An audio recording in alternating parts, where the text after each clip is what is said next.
2万块这种新能源二手电车，它没有太强的舒适性，它的作用就是工具车，纯的工具车。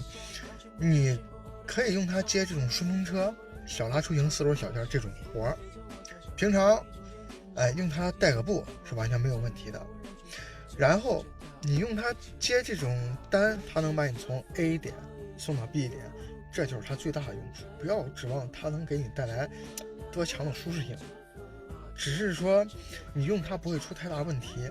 即便是有个啥问题，它的维修成本也不会太高，肯定比动辄呢10几20万甚至上百万这些车的维修费要便宜。那甚至这就是有的车的一个购置税的钱。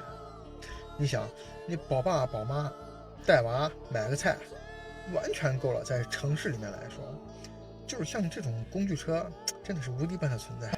简单的给大家吐槽两句，有啥问题评论区留言。